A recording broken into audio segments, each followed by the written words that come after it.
So I do want to give a shout out to Ralph Cantillo, which is his business where he'll come to your home and cook a fabulous meal for your event. Be it small And obviously for this crowd, no bread. Nobody wants bread. Well, thank you so much. I should introduce myself. I'm Sherry Marcucci, and I'm the Marketing and Public Relations Officer here at the Palace Theater in Waterbury. And for those of you who are here for the first time, I want to just offer a big welcome. Thank you so much for coming out. And some would say a drizzly, dreary day, but as you'll hear from our speaker tonight, it's really all about perspective. And some of you you're not here by accident tonight. And I firmly believe that I've already met one of those people back in the audience who I think we're going to have more encounters with. So anyway, I want to thank, first of all, our sponsors. Our sponsors that are here this evening is the Village of East Farms, a benchmark facility, Randy Belmer and Heather Nusanti Mitchell. Thank you so much for supporting us. Our other sponsors also that couldn't be here this evening are Peak Physical Therapy in Waterbury, a wonderful facility, and the Osier Lifelong Learning Institute at UConn Waterbury, which is right across the street from us. And if you haven't discovered Osier yet, it's a fabulous program for people 50 plus who just want to experience the joy of learning. Any topic, any pursuit, they're offering it or have offered it or will be offering it. So check that out. It's Ollie and it's at UConn Waterbury. I want to give you just a quick snapshot of Second Act. I'm not going to bore the people who've come loyally every time so far since last September, meaning a year ago September when we started. This series was inspired, I was going to say show, I guess it is a show anyway. This series was inspired by a chance encounter I had, and remember there's no accidents, no coincidences, God winks. A woman I met who I was blown away by her Second Act story. And long story short, I went to my boss and I said, I think there's merit to this concept. Can we do something here? And he said, sure. And so all of a sudden I had to create a series. And it's been a wonderful journey. I know that it's going further than just in these walls. Let me just say that, and that's exciting to me. It's emotional for me, actually. So thank you for being here. We've had a host of people, from musicians to Broadway producers, authors, a sleep coach. It's just been amazing the people that have been attracted to this idea. And I read something on Facebook recently, and I think this kind of sums it up. It was a little cartoon with Charlie Brown and Linus. And Charlie Brown said, you know, Linus, we only have one life to live. And Linus, in his wisdom, said, no, Charlie Brown, we die once. We live every day. And that's hopefully what Second Act brings to people who experience and hear the stories. That we have much living to do, regardless of what the number says on our birth certificate. There's more to our stories, and each one of you here this evening has a story. And I hope you'll be inspired by Tanya's story, Tanya Dietrich, our speaker tonight, because she has an incredible story. And we have a radio program for the Palace, and Tanya was a guest last week, and I got so choked up talking to her about her story. And I think you will too. I just want to give you some highlights about her. Tanya is an author, a speaker, and a writer. She speaks and writes about the power of perspective. She has won both regional and national awards for her blog entitled Simply Inspiring Perspective, her essay about self-esteem and inclusion, and her speech about the challenges of parenting special needs children, which she delivered at the International Plane Tree Hospitals Conference. Her first book, Waking Up with Nora, is a memoir of self-discovery and transformation. All proceeds from the book go to helping special needs children. And I will say that you'll have the ability to buy one of Tanya's books this evening. Tanya is in the process of writing her second book about the power of perspective as it relates to the grieving process. The book, Good Grief, interesting that I chose the analogy about Charlie Brown now, isn't it? The book, Good Grief, What You Think You Feel, is scheduled for publication in the summer of 2020. I am so pleased to have you welcome Tanya Dietrich.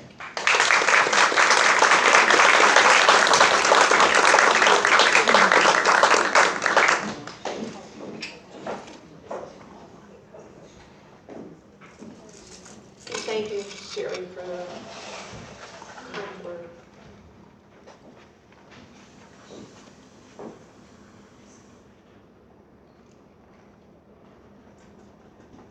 Have you ever had the experience of life changing in the blink of an eye? The kind of thing that you don't expect that happens and all of a sudden your life is changed. I have. 3 times.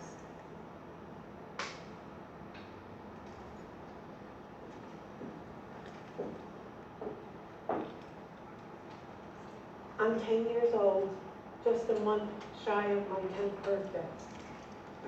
It's a September morning and there's a chill in the air. It's still dark. I wake up and it's still dark. And the chill is that kind of chill that a kid knows the joy and warmth of summer is totally over.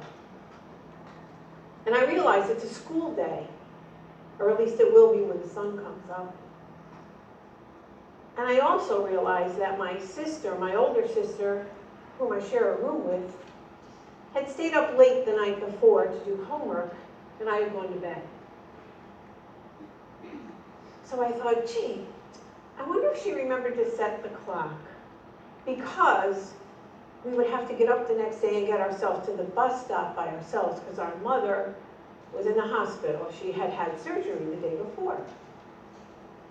I didn't want to get out of bed and put my feet on that cold floor. But the thought of missing the bus that next morning won over. I got out of bed and I walked over to the clock right next to my sister's bed, and I reached around and sure enough, she hadn't set the clock. And I went to do so, and I heard her voice. What are you doing? I'm setting the clock because you forgot. Don't do that. Why not? Because we're not going to school tomorrow. Her voice was without the excitement I would have expected from her facing a day off from school. We're not going to school tomorrow? Why not? Why not? Because Mom is gone. It took me a minute to realize what she really meant. And in that moment, my life changed in the blink of an eye. I didn't really have any idea how much. I also didn't know that that was the first of 3 times in my life that it would change in the blink of an eye. On a lighter note, years later, my father said to me, told me how much I reminded him of my mother. But she was perfect.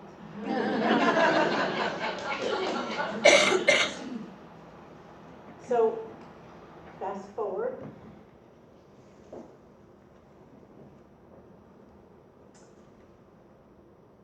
I'm in the emergency room. Sorry, this is so hard sometimes for me to get through. I'm in the emergency room and I'm holding my infant granddaughter. Nora's 3 months old and I'm there with my daughter. And Nora's having seizure after seizure in my arms. Not new, but way worse than they ever had been. And I was stressed and scared, and I was the worst thing that a parent and a grandparent could be. I was helpless. I happened to sit down next to a very elderly, rather frail gentleman. And when I sat down, he didn't turn to look at me, and he didn't see Nora. He just started to talk. I've been waiting here a long time. My wife is in there. She collapsed at home. She came in on the ambulance, and I don't know what's going on, and I'm really concerned, and I'm really scared. And I thought, well, you know what I thought? You know what I thought. I thought, are you kidding me? I'm sorry, buddy, but you're old, and so is your wife. And look at this baby. She hasn't even had a chance at life. What are you thinking, talking to me? And just then my daughter was across the room, and she called me, and I stood up. And I looked at him, and I said, I hope your wife will be all right when you find out something soon. When I did, I released so much anger that you would have thought, if I looked down, I would have seen a puddle of acid on the floor around me. And that was my blink of an eye moment. I had given him the compassion that I needed, and that was the gift. That was also the start of my second act. Because after that, I became not just a writer, but an author. I wrote a book about our experience with Nora, called Waking Up with Nora, because I did. I woke up to the realization that if life can change in the blink of an eye and cause you to see something differently, then why couldn't you see something differently in the blink of an eye and change your life?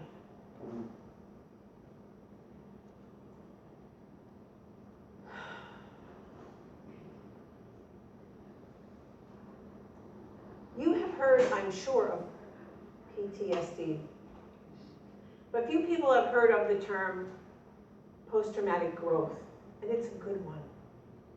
It's that thing that when life gives you lemons, you don't just make lemonade, you make limoncello.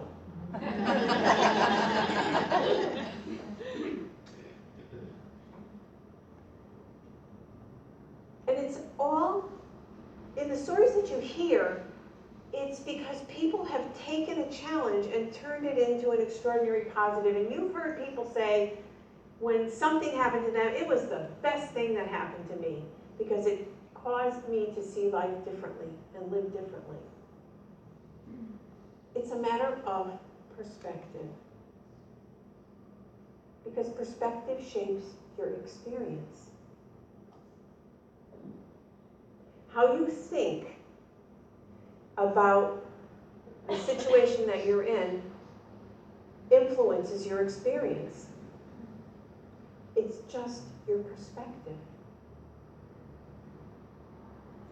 And the thing is, what you think, you end up feeling.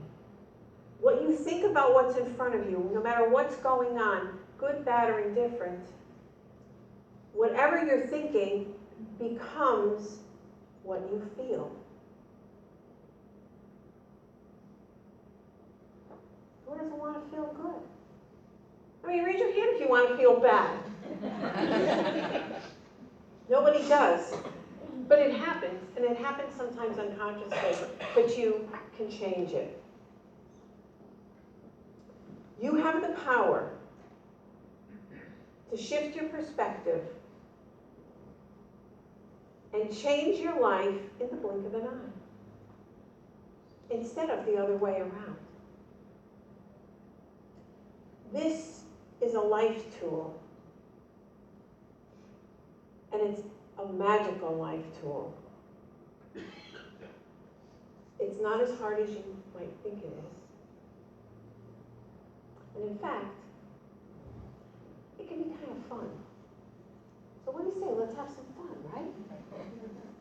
But before I get to the fun part, I just want to close the loop a little bit and tell you that Nora is now 11 years old. She had major brain surgery at 5 months old to stop the seizures. And she's quite a sassy 11-year-old.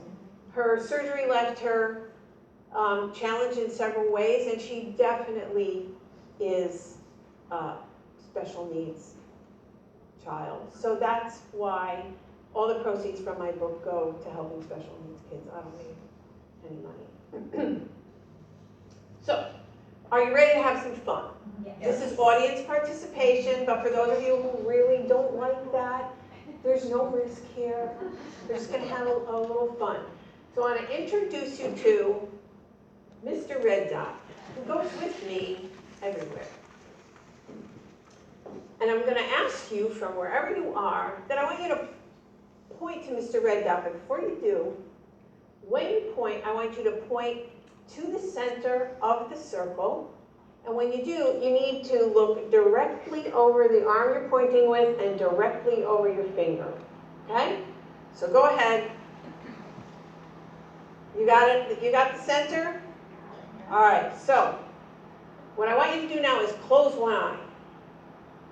Then open it and close the other. So what happened? I hear laughter. What happened? You just experienced change in the blink of an eye. And that's where it starts. It's a funny little trick, and by the way, it is actually the test to see which of your eyes is dominant. If it didn't change, that means you don't have a dominant eye. But otherwise, it's about 85% of people who would have seen it change. A little elementary, but it's a good place to start. So next, this is a little different. We're going to do this fast. So get your energy up. I'm going to flash something on the screen, leave it on for a couple seconds, take it off, and when I take it off, I'm going to ask you to shout out what you saw. There are no right or wrong answers. You can't be wrong. You don't have to overthink it. You're just going to look, and I'm going to take it off the screen, and then you're going to shout. I'm going to say shout, and you shout what you saw. Okay? Are you ready? On the count of 3. 1, 2, 3. Shout! Faces. Faces. Kissing. Did the person next to you say something different than you said? Faces in a vase. Anybody see anything different? Okay, that's fine. Like I said, no wrong answers. No wrong answers. So this is a very popular optical illusion, but an optical illusion is a great way to realize that what you focus on is what you see. So some people saw the faces, some people saw the chalice or the vase or the candlestick or whatever you want to call it, doesn't matter. If you saw one, if you look hard, you can probably see the other. You've done this before, right? So it tells you that what you focus on is what you see. What I love about this is that it's black and white, and that's how we tend to think. Things are right or wrong, good or bad. And the other thing about it is once you do that, you will probably find it hard to try to look at that picture in its entirety because your eyes keep doing this shifty thing, right? And that's how quickly it happens. That's how quickly you can shift perspective.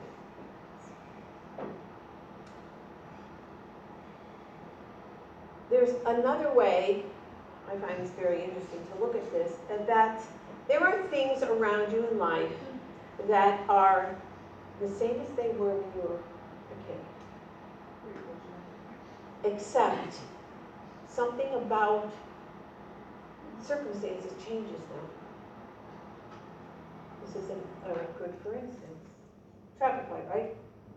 I don't think they've changed since I was a kid, except maybe when I was around 15, they put the yellow in there, because remember some people remember they just used to be red and green. And then they gave us the yellow to sort of give us a chance, either to run the light or not. We're supposed to be caution, but now we know it just means go like hell. So these have always been ever since you can remember, right? And I know I used to hate red lights.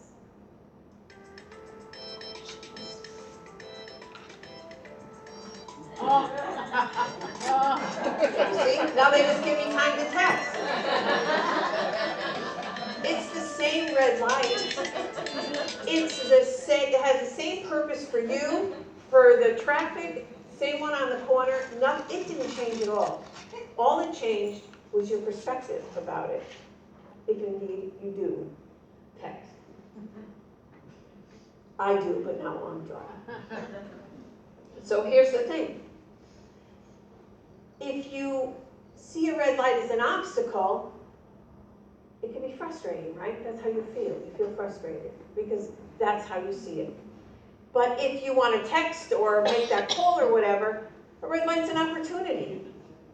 And then you appreciate it. You appreciate the fact has anybody driven, I know I haven't gone, why can't I get a red light?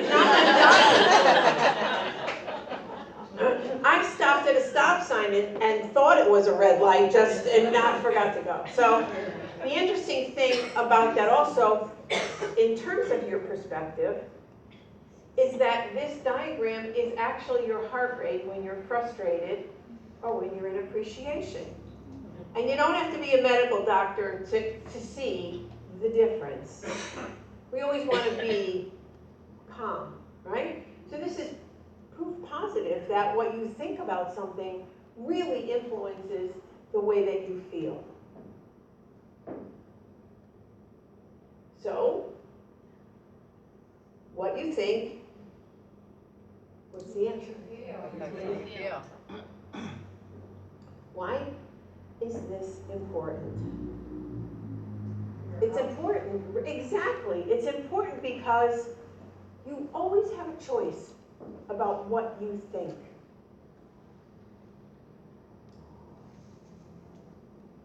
And I've had people say to me, yeah, well, you don't know my life. No, I probably don't. I know a lot of things, but I don't know everybody's life, but I know some things, right?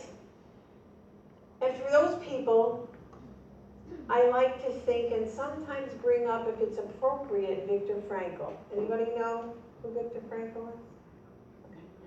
Viktor Frankl was a neurologist and psychiatrist, and he ended up in a concentration camp for about 3 years, lost his wife there, and wrote the book Man's Search for Meaning. And that is probably on the list of top 10 books of all time. If you haven't read it, get it and read it. It's incredible. But what he said was, everything can be taken from a man but one thing, the last human freedom, to choose one's attitude in any given set of circumstances, to choose one's own way. He actually, in the book, credits the fact that he was able to shift his perspective to not letting whatever they did to him take away his perspective about his own value and what was in his heart. I don't think any of us have lives as dire as that, so that's always been a role model for me even before I discovered what I discovered. So the truth is that our greatest weapon against stress is our ability to choose one thought over another. So let's just talk about stress for a minute, because when I said why it was so important, someone said health. No two ways about it. So what we know, and it's not going to be a big, science lesson here. First of all, I don't know if you've ever thought about it. Do you know what the underlying cause of stress, almost every stress is? Loss of control. So, when I was in the hospital with Nora, it's that loss of control. You can't do anything. there are many circumstances. If you just think about when you felt stress, it was not enough time, not enough money.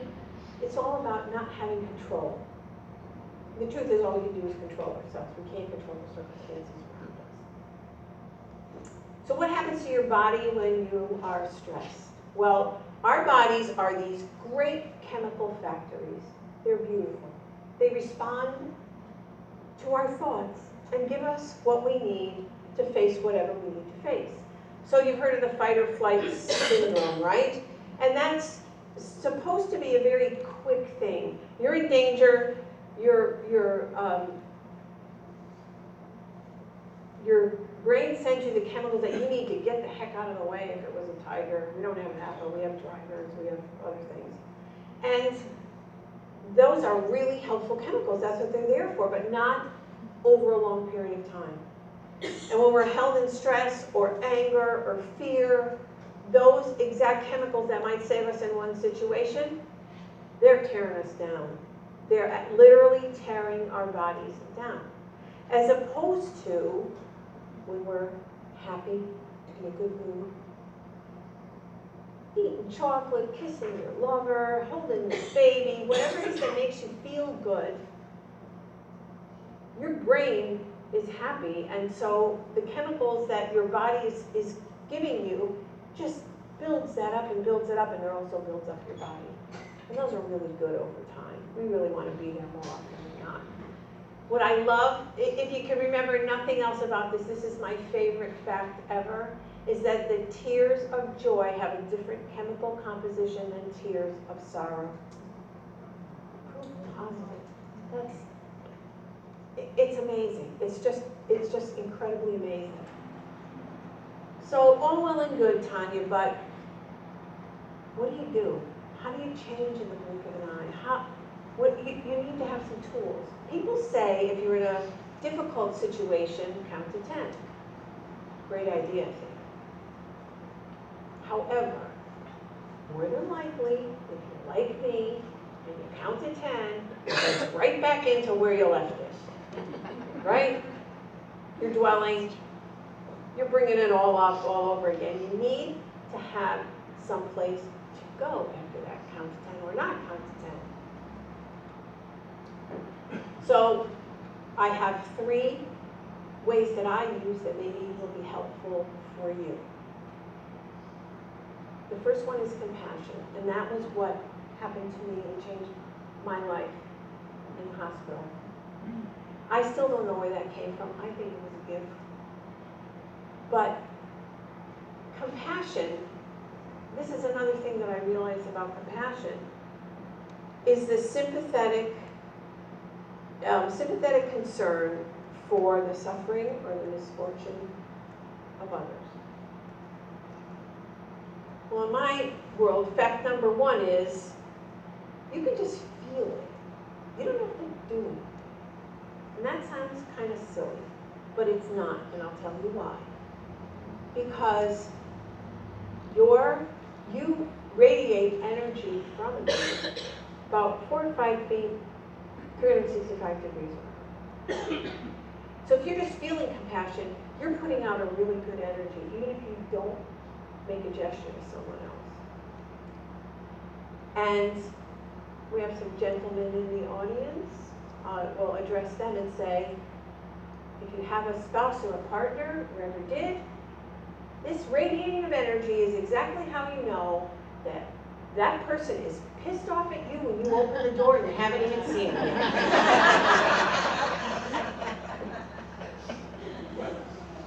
So, the other thing that you can remember is you can have compassion for yourself. That's okay. It's not oh poor me, and it's not pity. It's just giving yourself the place and the time to be respectful of your feelings without going too much deeper into them. The second tool I use is humor. So when you think about humor, you think about comedians. But what do comedians do? They take a horrible situation and they make you laugh at it. Why? Because they're just shifting your perspective. And all of a sudden, you're connected with them, and you realize that everyone is having the same reaction and kind of experience. Humor is just a great tool. So one of the easiest ways to implement humor in your life is this thing we do called driving. And driving is crazy, isn't it? Like tonight, on the way up here, I'm passing an entrance ramp, it's raining, the traffic's slow, guy gets on behind me and he flashes his lights on me. Like, where am I going, buddy? Really, where am I going? And so I thought, you know, I'll bet that never happens to them. So it's a great place to try out some humor. I come from a long line of yellers and screamers at other drivers. I was raised on yelling and screaming at other people. And I began to realize what it was doing to me. And then I also heard this story about a woman who had kind of that altercation on the road with another driver, you know, kind of flipped her the bird. She was on her way to a meeting, only to find out that that was the person she was meeting with. So you just can't afford to do this stuff. You really have to chill, but it's really not good for your well-being. So I always think, and a lot of us in the room are old enough to remember George Carlin. He was a gift, wasn't he? And so a friend of mine reminded me that George Carlin used to say, the guy that's driving up your bumper is an idiot, and the one that's swooping around you is a maniac. And every time that happens to me, I just think of George Carlin. And I think it's a funny thing, and it doesn't make me angry anymore. That's what I do. You may have some other way to implement humor, but it takes me down immediately. I've practiced it so much that I don't even get angry anymore. I really just don't. The other thing that you might think in that guy that's swooping by you or whatever, you never know. The laxative might have kicked in a little too soon. That could be dangerous. Or, you know, we never know what anybody else is going through, right? They could be on the way because their child is in the hospital or somebody's in distress, so they're going to lose their job or a million other things. So that's another perspective. But what you have to realize is whatever you choose, it's really the gift to you. It's not a gift to them. You're not going to change them. Just as long as you're safe, that's what's important. The third one that I use is gratitude. You know, if you're in this room, you have a lot to be grateful for. You know it. And I have a gratitude journal. And this is where I started with this. That I had to write down 5 things I was grateful for, and I do it every morning. Some people do it at night. But you can't use the same thing over and over again. Maybe a month later. So after I get done being grateful for the people I love and the people that love me and all that, it starts to get down to, well, the sun came up this morning and I'm really grateful for that. Or the heat kicked on and I'm grateful for that. Flowers grow. There's just traffic lights, because otherwise we'd all crash into each other. Silly things.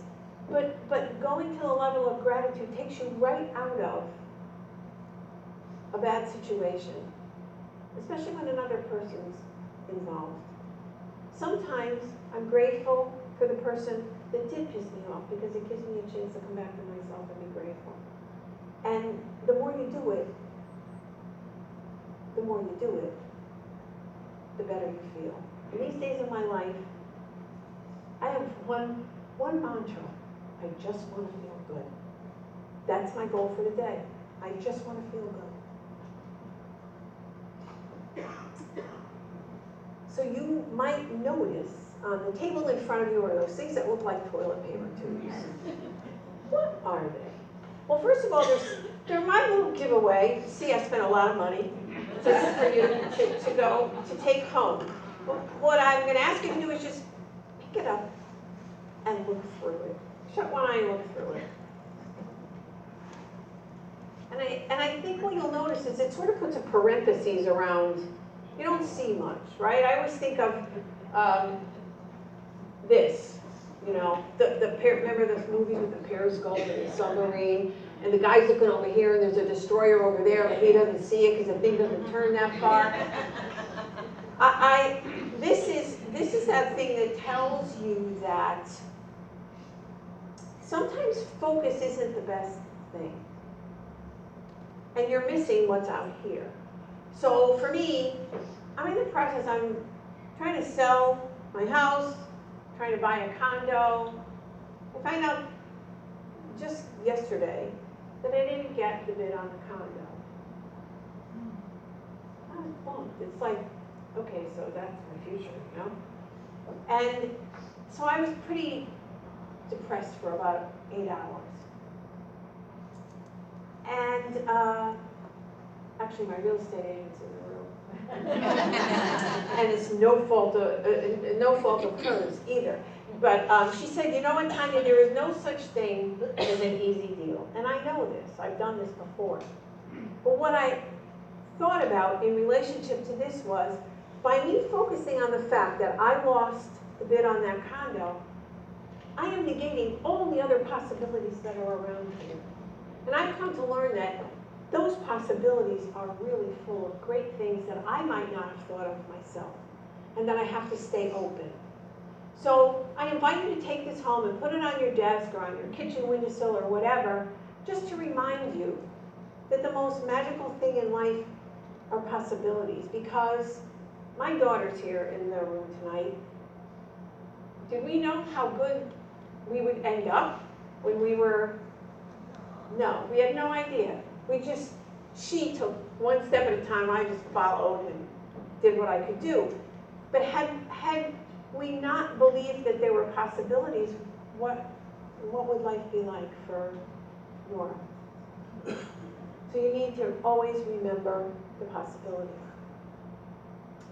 So this is good, yes, yes. I have given you a toolbox, yes. What the heck? What do you do with it? Because you know what? If you leave your toolbox home, it's not doing you any good, right? If you leave your car keys home, not doing you any good. Leave your American Express home, not doing you any good. So there are some things that you need to do. First, you need to prepare tools, because yours might be different. I'm just giving you my suggestions of what works for me, but I know there will be things that will work for you. And what I have found is, it is like an American Express card. You have to have some of these things in your pocket. You can't think when something's happening to you. You have to know where you're going to go in any given situation. So you got to be prepared. You have to think about what makes you feel good. Second thing is you have to be aware. And the thing you need to be aware of is, when something happens, where are you feeling it in your body? Because your body is the place where the signals really tell you. You may be angry here. We all know what that feels like, and you're in your head. But where are you feeling it in your body? Because that's going to be your trigger. You're going to learn that that's the trigger. Oh, here's that feeling again. Where do I need to go with this? Even if it's just to pull you out of it enough to think about it. And the third thing is to choose. Choose to make a choice. You have a choice. And we all love choices. Who doesn't love choices? So choose. Choose which tool will work for you the best and experiment with it. So I can tell you that never did I appreciate and use these tools more than my third blink of an eye. It was just this past New Year's Eve, December 31st, 2018. It was about 11 o'clock in the morning. I had just come in from a walk. And it happened to be a really nice day, if you may remember, I don't know. And my husband was downstairs in our basement working on exercise equipment like he always did. And I went downstairs and I said, hey, how much longer are you going to be? Because I want to make us something to eat so I can, kind of plan when it's ready. And he says, I think about 20 minutes. Great. went upstairs to the kitchen, started to put some stuff together, and he came upstairs. I don't think that was 20 minutes. I said, was that 20 minutes? He said, no, he said, I pinched that nerve in my neck again like I did when we were renovating the ceiling. He said, oh God, it's killing me. So I got him Advil and water because that was part of the protocol that had gotten him better a couple of years ago when that happened. And he said, I'm gonna go take a shower. Good. I'm cooking here, take a shower. And I hear him in the bedroom, so I go in, and he's sitting in the bedroom chair. And he's really in pain. And I stand on the arm of the chair, put my arm around him, and I said, how are you doing? He said, I don't know, maybe it's getting a little bit better. So I went to get ice to put on it for him. Actually, I got a bag of frozen peas because they confine to your neck really nicely. And I came around and put it on his neck, and he sat there for a while, and then he said, it's getting a little better. I think it's kind of moving around to my back. And so that was the moment I took out. I went to go get something else for him. We have a very small house. I was not going more than 20 seconds. When I came back, he was slumped back in the chair, staring at me, and I didn't even see him. I won't go into the details, but I did CPR. I called EMS. They came, they worked on him, they took him to the hospital. I don't know how I drove to the hospital. When I got there, it was really crowded in the emergency room. And I saw one of the EMS guys come out of the interior area, and when I saw his face, I knew. So I went into the room, and the doctor came to see me, and he said, "Are you make it?" And he said, I cannot. I have nothing to say. He said, I can't tell you why. He said, these things just happen. Wade was younger than me, worked out his whole life, never smoked a cigarette, liked a martini or two, I understand. And he just was the last person you would ever think. But I kind of knew, because he had been under such incredible emotional stress for the whole 6 months before. And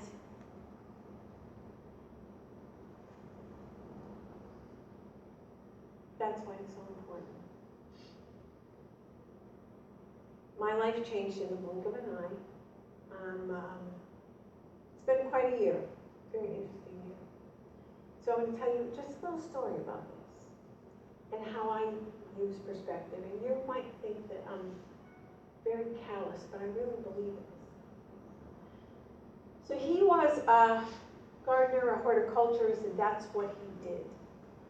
And he worked outside with plants, and he loved to make things grow, and he was so good at it, and he loved what he did. And so he had boots, boots. He had all kinds of boots. All kinds of boots with all kinds of treads that put all kinds of dirt on the floor. And so my chair, my favorite chair, where I sit, is directly across the room from where he left his boots. And I left them there for quite a while. And I would sit in the chair and stare at the boots. One day I sat there, and I was feeling pretty bad. And I looked at the boots and I thought, isn't it awful? He's never going to grow another thing. And those boots make me so sad, and I don't want to move them because that's where he left them, and if I move them, what does that mean? And of course I was crying. You're in grief, you gotta cry. Then I stopped and I looked at them and I said, aren't those boots gorgeous? Can you just not see every movement he made to make the wrinkles and wear the soles, and what a beautiful thing. What a beautiful thing that He made the world a more beautiful place, and he loved it.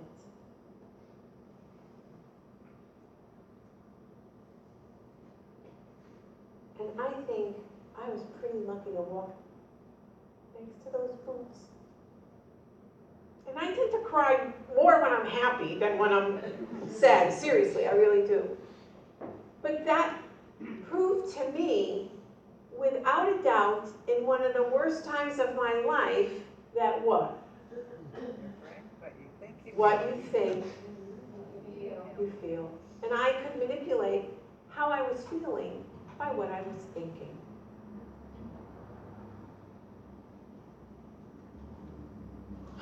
So, before I close,